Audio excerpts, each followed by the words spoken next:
condition stabilized. You have completed the esophagus. Now it will go to a stat screen to show you how you did, and then let's move on into next level. Thank you, Ricky.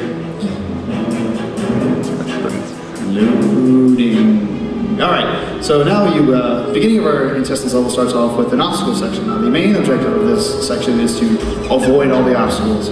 And as you can see, as Ricky just failed to avoid the obstacle, he took damage as well as lost his power-ups as in his combo. So he'll have to earn that back. Now you may have noticed that he did not lose his nuclear attack, because once you earn that times 40 multiplier, you'll never lose it until you use it. So you can use it to get some of your multiplier powers back. So he just used the nuke. He has full auto again, so it can make his life a lot easier. Coming up, you should see our last enemy, our ninja gastroenteritis, as he comes in a puff of smoke. He's a heavier, larger health enemy, just kind of hangs around and burps at you, all this nasty goo stuff.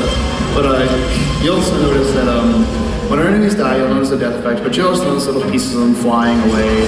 They can destroy it. Gastroenteritis has, here at Barracudas, has our personal favorite, because a bit of the piece that flies away from him is his eyeball, and more often than not, it will fly towards the screen. We always found that rewarding and funny.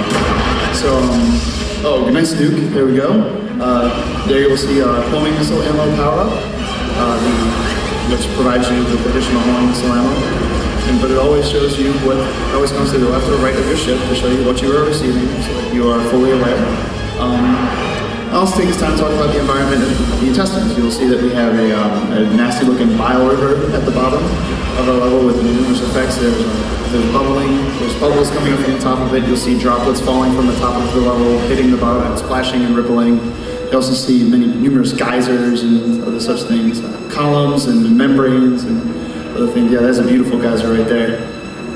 And now we're back into another enemy section.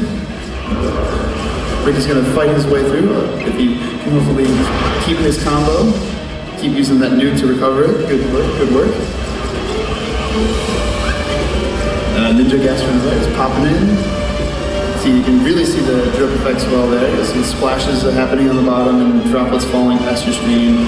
Just very slick and gooey environment. Oh, now you have entered the tapeworm's den. As you can see, the environment has changed a little bit.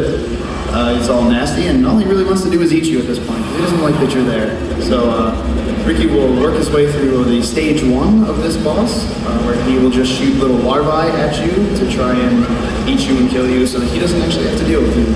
So Ricky's going to keep dodging larvae and shooting at the tapeworm, damaging him until we will enter stage 2.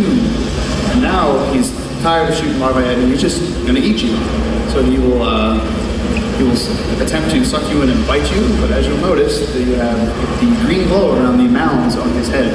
That indicates that you need to shoot that mound, and once you shoot four lit mounds, he will be stunned out of his sucking attack and can't bite you, but in revenge, he will shoot some larvae at you to try to hit you while you're close to him. So Ricky's going to keep fighting his way through, doing some nice damage to this tapeworm, not letting him touch him, just showing him who's boss. Close.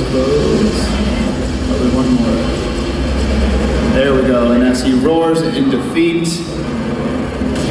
explodes, condition stabilized, you have completed the intestines and the final level of our game. You'll see your ending stats to show you just how well you did. And Ricky did indeed get a high score, so let's go there. Continue on. Ricky will enter his high score here, his name, and then he'll put it into our high score table to be beaten later.